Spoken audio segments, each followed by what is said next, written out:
Is Kairouan, Tunisia worth visiting? This is one of the most important cities in Islamic history, yet for many travelers it's barely a dot on the map. No beach clubs, no resorts, no flashy attractions. Just centuries of faith, quiet streets and a city that carries more meaning than it lets on.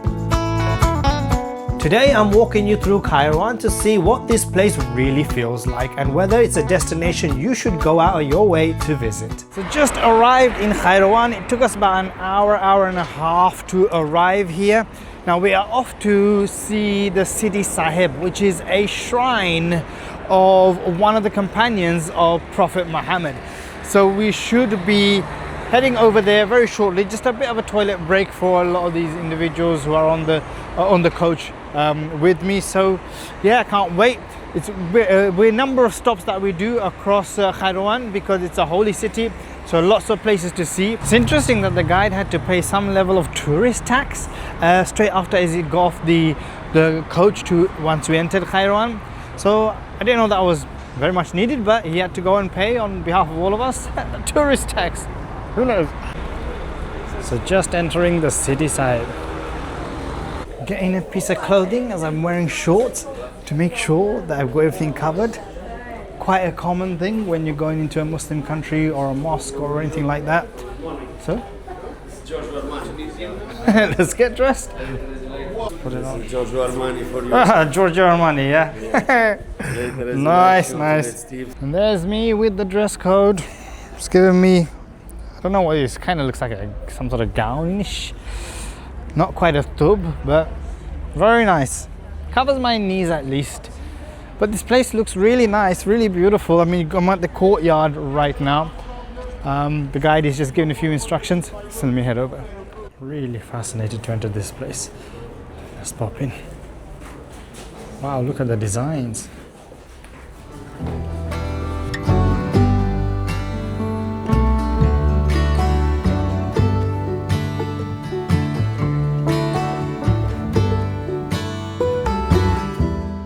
Entering the minaret itself right underneath the dome, and look how fascinating that is. It's really beautiful. Leads onto another courtyard area. Let's have a look. Oh wow, would you look at that? And this is the center of the Sidi Sahabi. Very beautiful, all tiled. The mosaics on these are very nice, and this was built in the 17th century. You can see the top of the minaret right there, the dome. So locals who come here believe it brings them blessing and good wishes. So they come here to make their prayers. It was in fact used as a madrasa as well during the 17th century onwards. Fascinating. And the shrine is just over there above my left shoulder. You can see there's quite a number of these rooms. Let's go see what's inside one or two of them. Got my sandals just to pop in. And there it is, the Sidi Sahabi. So the famous shrine here at the Sidi Sahabi is also known as Abu Zama al-Balawi. He's the companion of Prophet Muhammad. And in fact, a lot of people will obviously tie a lot of things on this gate. And this happens throughout the year. So all of this gives a really fascinating idea regarding Islam, how it was brought over to this country, and the people and companions who've spread the knowledge. So it's important that all of this is looked at in a positive light. You aren't allowed to visit the actual mazar, the shrine itself, if you're non-Muslim, but you are able to visit the courtyard itself. So just a few things to note. So what do you make of the Sidi Sahabi? Is this something you will want to visit when you are here in Tunisia? Leave it in the comment section below. Stalls right outside the Sidi Sahabi. Nice, good business. Oh, the city looks really beautiful. I mean, just popping out of the Sidi Sahabi, and it's what, only 10:30 or 10 o'clock in the morning. Very early, a lot's happening. I can't tell you and I can't stress enough. I woke up really early, 5:30 in the morning, no breakfast. So now just trying to make myself feel energized. The only source of energy I can get in me is through the sun, so I'm trying to capture all of that because the coach is absolutely freezing with the AC on. But I love it here, absolutely love it, simply because it's so open, so wide, it's really feels so good. It's about going to hit around 27 degrees, absolutely perfect. So just arrived at the Great Mosque of Uqba here in Kairouan. So this is one of the oldest mosques here in Tunisia, and so we're just about to pop inside. I'm absolutely buzzing because last time I came here I did not go into this mosque, so can't wait for the experience. So I've been handed one of these to dress up again because I'm wearing shorts. Looks very beautiful. Can I take it? Love the color. Don't have one of these. Okay. Oh, this is big. Really big. Oh, there you go. Thank you. Oh, the helping hand. Absolutely. Alibaba. Alibaba, yeah.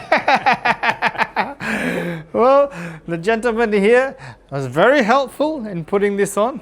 But thank you. He calls me Bangladesh. Why not, right? So just entered, just popped in. The guide's giving all the instructions and guidance, but I just want to show you what it looks like. It looks absolutely amazing. Oh my God, all these columns, pillars, everything that's around here, sensational. Wow, look at that. Got the minaret over there, the tower, really nice. Whoa. With the blue sky just there, and here you have the dome.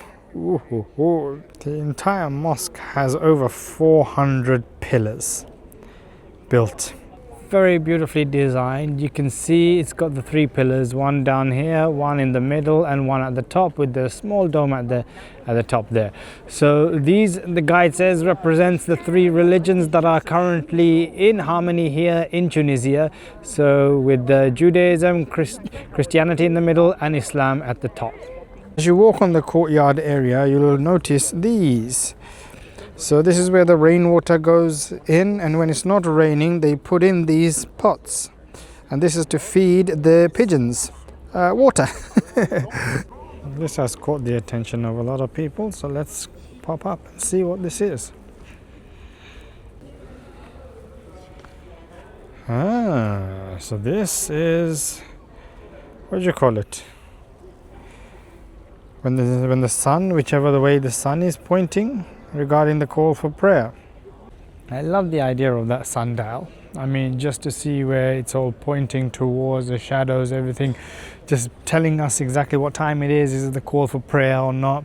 And the fact that this was used back in the days as the means of telling different time and the call for prayer, fascinating.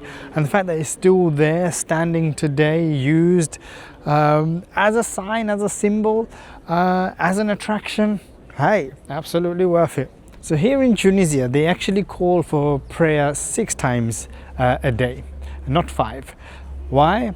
They actually have a call right in the morning, first thing around 3 a.m. to wake people up in general, and then another one around 15-20 minutes later for the actual prayer itself. So that's where the extra call for the prayer comes in, and in fact they don't have Fridays off here in Tunisia. So most of the Muslim countries, if not all, will have Fridays off. Here they're still working on the Friday. So I'm guessing right inside there is the main prayer hall. Let's pop in. Look at that, it's very beautiful inside the hall. So only Muslims allowed in here. The non-Muslims have to stay outside. So they don't actually have prayer mats, these are actually just genuine rugs and carpets. Now Tunisia is very famous for its rugs. In fact, here in Kairouan, you will see a lot of the women here who actually weave these rugs by hand, and these are shipped across Tunisia and around the world. So they are very famous for this. Now for me to really maximize this trip, I need food in my belly because my energy doesn't come without food. So of course I've not had breakfast. Been up now for about 6 hours. My stomach is rumbling. But when you put all of that aside, the 2 places we visited so far, absolute gems here in Kairouan, especially this place. The mosque here is a must visit. I think it's more, in my personal opinion, much more of a greater appeal than the shrine itself. But I leave that for you to decide. So the guide has brought us to a shopping area where we'll actually see, I think, something carpets and rugs related. As I mentioned, that is very famous here in Tunisia, in Kairouan, especially for carpets. So we will see some rugs, maybe being spun around, who knows. We'll also have a cup of tea and then head downstairs for a bit of shopping. So we've got a couple of minutes here just to enjoy. So whatever excursion is booked, this seems to happen each time. There's always that small part of the excursion where you're like, meh, is this what I booked as part of the excursion, to see carpets or to go and see jewelry or things like that? No, I want to go out and enjoy, see the place, see for what it is. Yes, I understand that carpets is important to Kairouan, to Tunisia. But as a tourist, I'm sure each and every one of those individuals who are sitting here are not really interested in carpets. Very interesting name for a drink. Well, I must say that was probably the lowest point of the excursion so far, looking at carpets and rugs. Yeah, I didn't pay £60 to come and see carpets and rugs. But the only positive, and maybe there's a silver lining somewhere, is that I managed to grab this. So this is a Fanta pomegranate, and that's absolutely filled me up. Got a few slices of bread, had them with harissa as well. So breakfast somewhat done. So there is maybe a silver lining there. But in all truth, future excursions, like whoever I'm booking with, just please make sure you guys need to work on that one small element where you're not taking us to shops for people to buy things they don't want. Next time in Tunisia, I travel to the ancient city of El Jem, Rome of Tunisia, and explore the history of monastir. This is an episode not to be missed. You need to be here.